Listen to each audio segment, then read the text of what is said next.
Hello everyone and welcome back to another edition on Everything Life and Godliness, ELAG. I'm sure you're wondering whose voice you're hearing, like, is this Dr. Toni? Sorry, it's not Dr. Toni. This is Dr. Toni's guests. And she's right here with me actually, and we'll be sharing on a topic titled Maximizing Your Waiting Season. And I'll be discussing with your hosts, right, Dr. Toni? So Dr. Toni, would you like to say hello to everybody? Hello, everyone.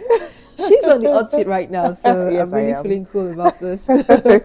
So my name is IbukunOluwa, and like you heard earlier, I'm with Dr. Toni, and we're going to be talking about maximizing your waiting season. I mean, waiting seasons are very interesting seasons where you're expecting the manifestation of a long-awaited desire, possibly desires ranging from getting a spouse, being married, having a baby, a job, admission, a desired home. When you're in this kind of seasons, what do you do? Today's episode will be focused on waiting season before getting married or having children. And it's not just going to be one episode. We're going to have like a couple of, maybe 2 episodes. Yes. And we're actually in these seasons of our lives, right? So Toni's waiting to get married, right? And I'm expecting my children. And we would like to just share with you about our journeys and how we're maximizing our waiting seasons as we eagerly walk towards and expect our manifestations. So we're glad you're joining us, and we know you will really be blessed. So Toni, Dr. Toni, are you ready? Yes, I'm ready. Okay, let's do this. All right, so let me go first. What have been the major waiting seasons in your life? Thank you very much, Reverend Oni, for having me on my podcast. Well, major waiting seasons of my life. I've had to wait on God for a couple of things. I would start from when I was waiting to start grad school. That was about 8 years ago. Okay. It was almost a year, or a little over a year, of just waiting for admissions and professors to respond to emails. Okay. And I had to do that twice. I did that for my master's, and then I had to do that for my PhD. But it was shorter for my PhD, but way longer for my master's. I've had to also wait on God for healing, physical healing for myself, for another person, also emotional healing. I've had to wait on God for that. And also for financial provision, I've had to wait. And then now I'm waiting on God to get married.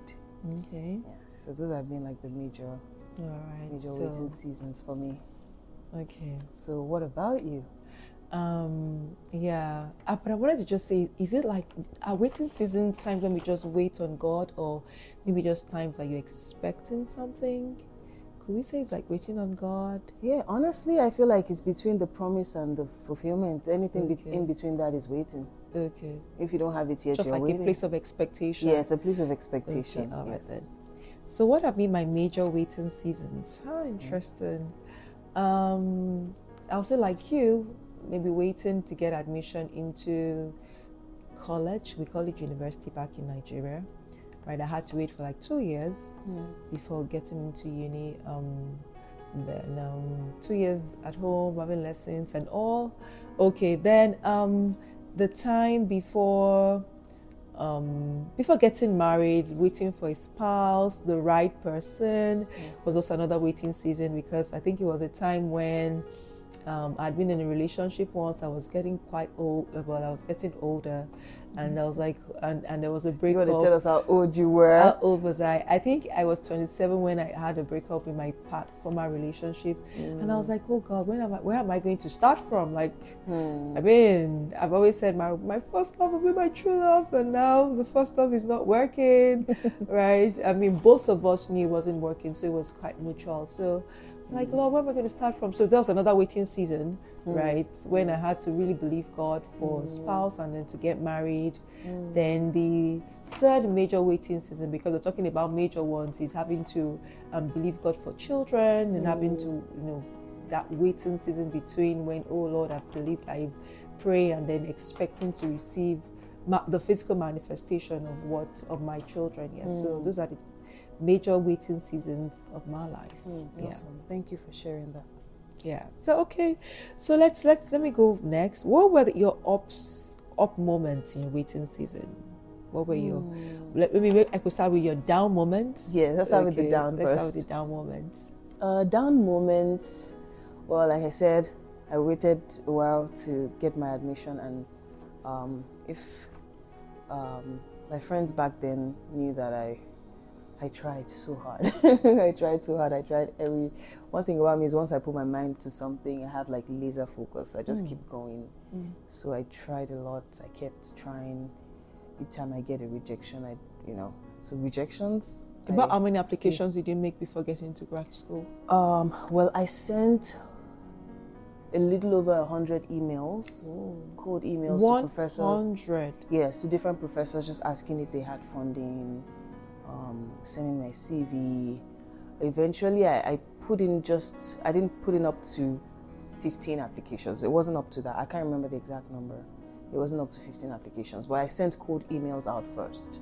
So rejections, I experienced some rejections. Another thing was, there was one of the exams I was supposed to take. It's called the GRE exam, and you needed to have a certain score to be able to get in for my program at my school. I think I needed a 310 or a 314 or 315. And I think I had a 300 on the dot. I was just right at the pass mark, so I wasn't sure that it was going to work out. There were just so many things happening. The exam, I ended the exam before I actually finished. It was a mistake. Like, I just ended the exam mistakenly before I actually finished. So I skipped a lot of questions. It was just a very, very unfortunate and messy and weird. I was like, why would it? And it was so expensive. So that was a moment for me, like, wow, did I just mess up my own future with my own hands? Am I going to redo this? But I remember that day I got back from the exam hall, and because my mom went with me to Lagos, and so I said that I don't know what I'm going to do. Maybe I should retake. So I called a couple of people. I called my sister who was in the US at the time. I said, should I retake this? And she said, no, you'll be fine. And everybody said, you'll be fine. Everyone you'll be fine. Just one person said, oh, you might need to retake it. But all the other voices were saying, you'll be okay. You'll be okay. And then my mom, I remember vividly, I was in her room and I said, I don't know what to do. Should I retake this? Should I? And she said, whenever I am afraid, I will trust in you. And I just held on to that word. I said, okay. I mean, fast forward till right now, I used that GRE score to get my master's degree. I probably didn't need it for my PhD, but it was in my application. So the down moment was, me not having a great score in that exam, and also rejections, back to back to back. I think those are the major ones that I can remember right now. And of course, trusting God for healing. The times when it felt like the healing wasn't coming forth. And I'll still see the symptoms, and then I'll be like, am I back to this again? Should I, the moments where it just felt like God was far away, or God was quiet, or Okay, let me jump ahead a little bit. Okay. I want to focus on the part of being married.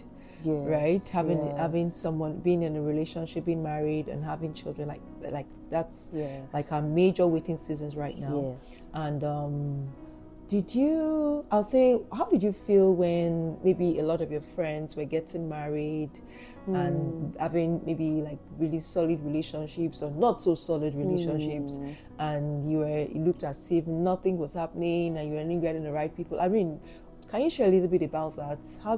Was there any downtime? Did you have any doubts about getting married, or what the future held for you? That's a good question. Well, I think first I would say that all through my mid-20s up until my 30s, early 30s, I'm still in my early 30s, I was in grad school the entire time. So all my emotional energy, mental, psychological, everything was going to getting this degree and just being done with getting degrees. How long did grad school take? A total of about, my master's was 2.5 years. Okay. My PhD was 4 years, 4 years on the dot. Okay. I started August 2020, finished August 2024. Okay. So about 6 years and 6 months, Okay. almost 7 years. So I had about almost 7 years of my life just, you know. And I had friends who, most of my friends, I'll say 99.9% of the friends that I have are married already. So most of these marriages happened while I was in grad school. So one of the things that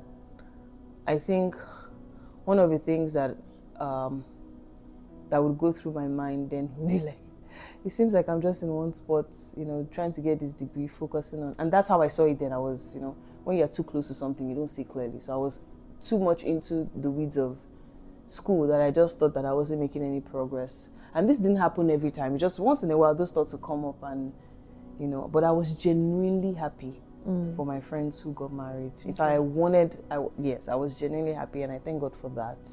I was genuinely happy for those who got married. But sometimes I would feel like, am I focusing on the wrong thing, you know? And of course, then I thought that, but now I know that. Am I missing out? Am I missing out on something? Like, did I miss the husband boss? Or something. Of course, I know that's not the case. But yeah, that was also there.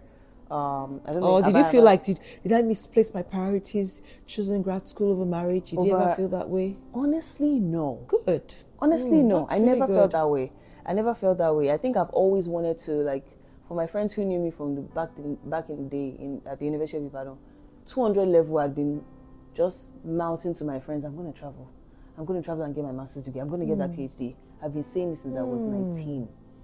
So I've had it at the back. So it's like it's not something I started doing just because I saw somebody do it. I've had it at the back of it. The moment I was getting to the University of Ibadan, I already knew that this was not my final destination.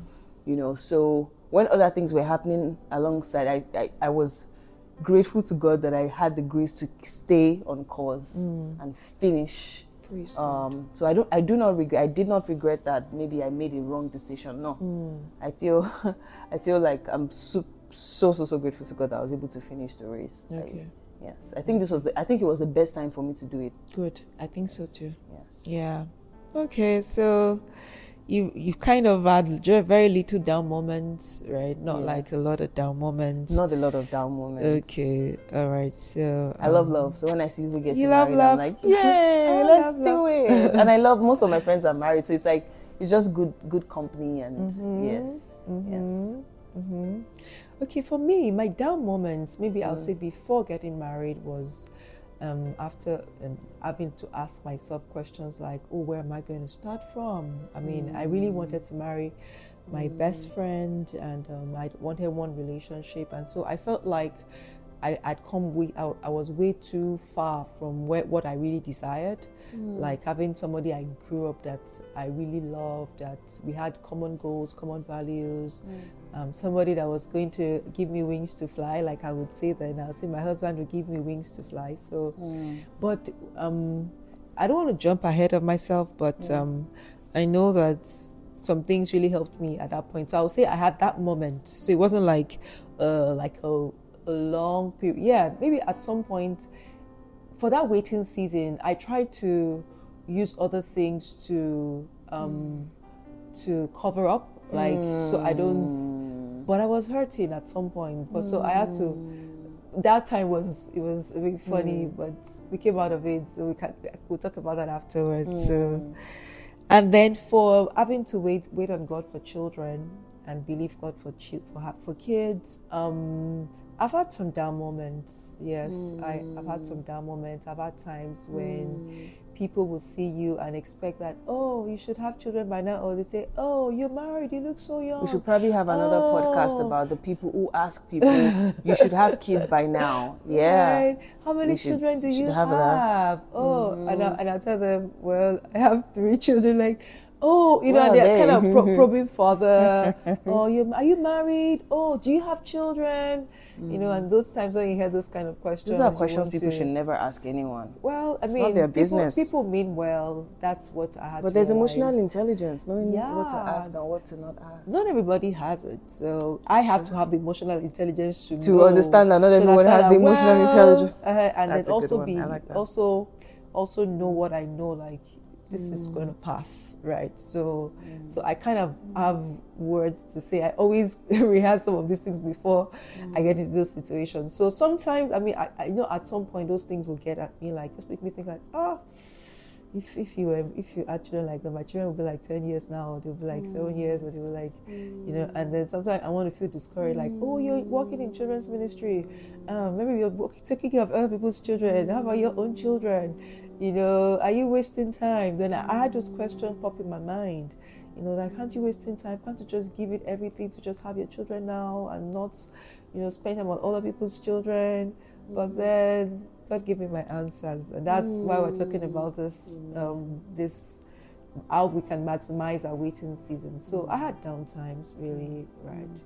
Downtimes also when I had to do I had to do 2 IVFs, in vitro fertilization. I had to do 2, and it was a waiting season, and the times between having the fertilized egg implanted and, you know, when you have to do a pregnancy test, is also a very interesting waiting time. Like, I wasn't sleeping at night because, you know, your heart would be so like, oh Lord, let it be positive, let it be positive, you know. So that was also another waiting time, you know. So some emotional, some crying times, like especially at that period. I mean, I know it was just at that period, and I know I had a couple of crying times, but aside that, God has been faithful. Right. So I want to add something to what you just said, which is, as you were talking, I just remembered that I think some of the down times that I had too were actually, if I remember correctly, were actually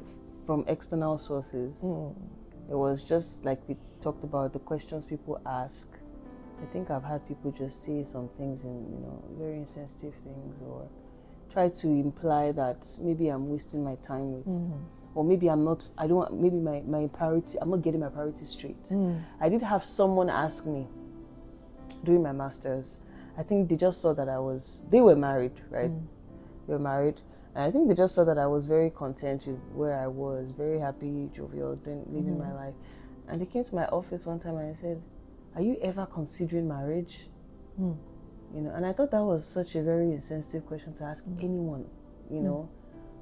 But I understand maybe because they just felt we were too happy. I was too happy. I was too content to be single. Yeah, I was too content to be single. And I was literally living my life, even up until now. I mean, you know, you stayed with me for a little while. I'm a baby girl. I just live my life. I'm a happy child. I'm a happy child of God. Happy and blessed. And so I think sometimes people would say some things and the enemy would want to capitalize on that. So I had to learn early enough to develop a tough skin to things that people say.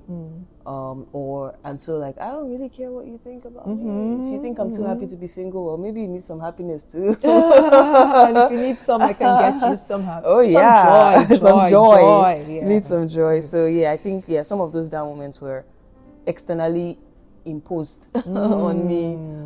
But again, I always find a way to just it gets better with time. Over time, it just doesn't matter anymore. And you just, like you said, you just get to understand that maybe people don't really mean they don't mean harm. And even if you do mean harm, honestly, I just find a way to emotionally detach from people's comments, because nobody really knows your journey and the things that God has told you. Yeah. You know, so it doesn't really matter. Wow, that's really good.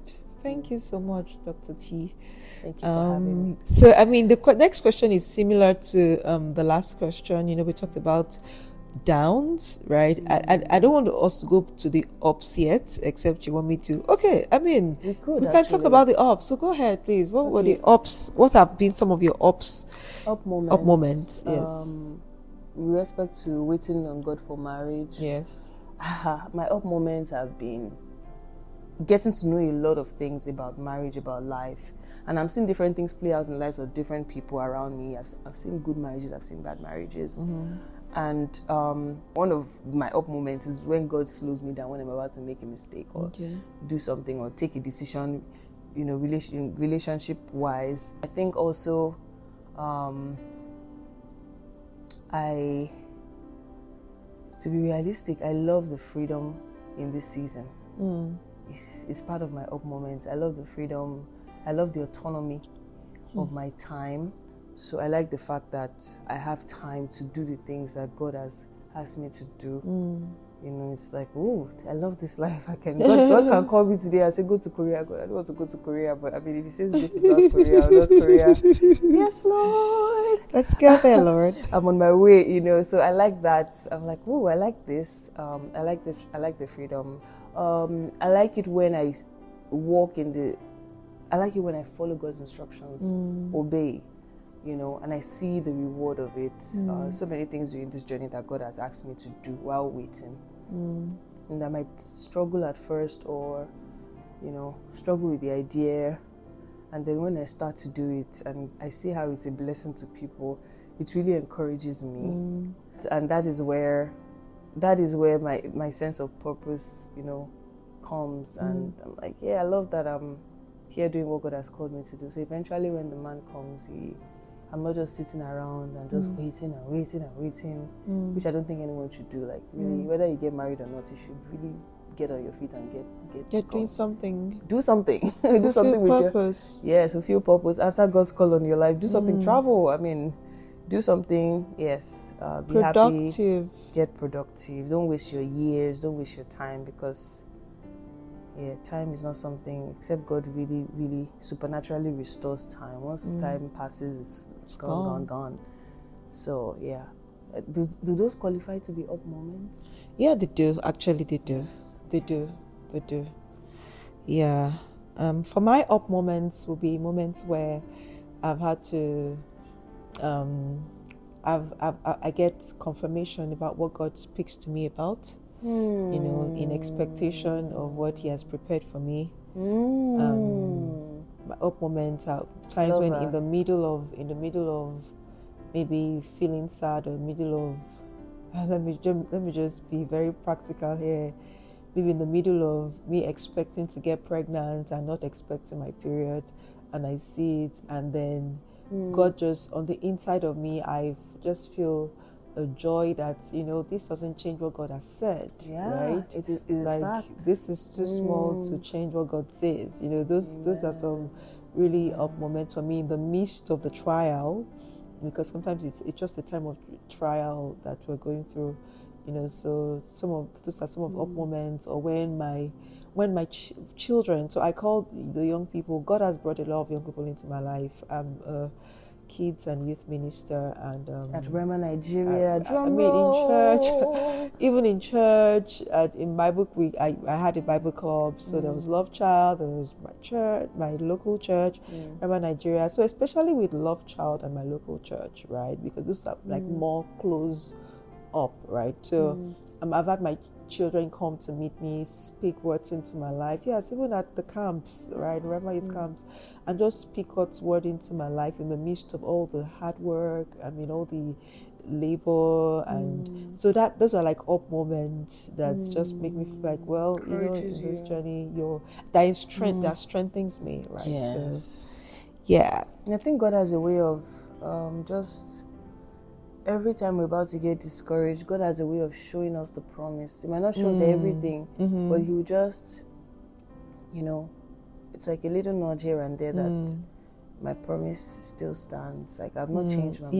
Yes. I think I've had a few of those moments before. Like, I've not had a lot of. Usually, when I pray, you know, maybe pray concerning my marriage. A lot of times, I told you I'll have a prayer session maybe about different things, and then pray about my marriage, and then when I go to bed, I'm seeing myself preaching on a stage. Like, God, did you even listen to the last prayer point? Or it doesn't even matter. So I saw that a couple of times. I'm just like, okay, I think I know what God is trying to say. Don't just focus on what He's calling me to do. You know, when it's time, He would, you know. So, but a couple of times He would send, you know, someone to say a word of encouragement. Or, you know, just one thing, and this confidence would just, you know, spring up again in my heart, and I'm just like, yeah, whatever God says He's gonna do, He'll do. Yes, it usually comes to pass. Like my pastors, my directors, were like my spiritual parents also have a huge place to play, you know, in my journey. You know, my mentors. I remember my waiting season before getting married, and there was just a word that one of my mentors gave me and said, God has made your life beautiful. He makes all things beautiful in its time. And I held on to that word. That was in Ecclesiastes. Yes. They kept saying, God has made my life beautiful. And I just said, God has made my life beautiful. And that was exactly what happened, with how I got married the following year. In about 6 months, I was engaged again to my best friend, and the following year we got married. So the next question I wanted to ask is, similar to the last question, have there been any major challenges you have faced in your journey?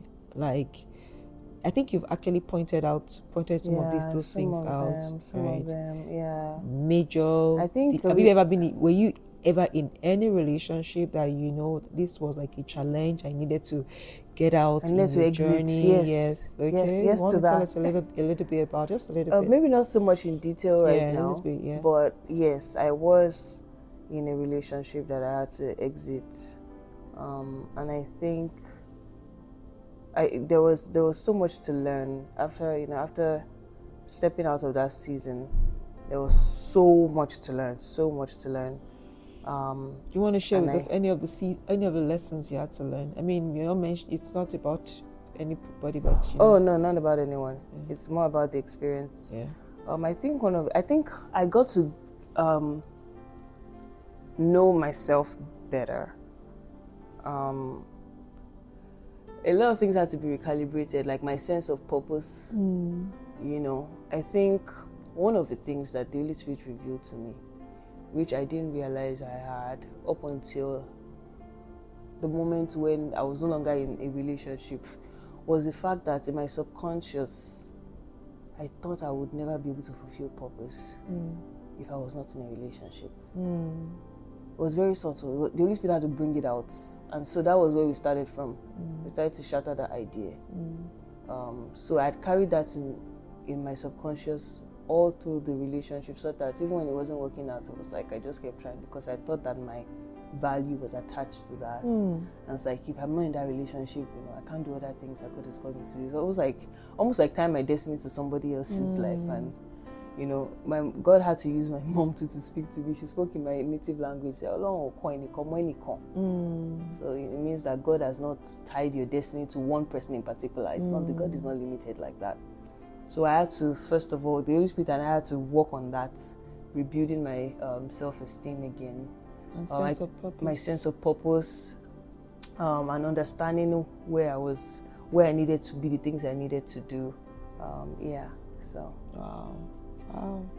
I hope you guys are enjoying this, because I'm learning so much from this conversation. So we're going to end there today, and we're coming back next week. So please don't go away. Stay with us and watch out for the next episode. It's been a pleasure having you. Thank you for having me on my podcast. On your podcasts, Everything Life and Godliness. And Godliness. Goodbye for now. God bless you. God bless you.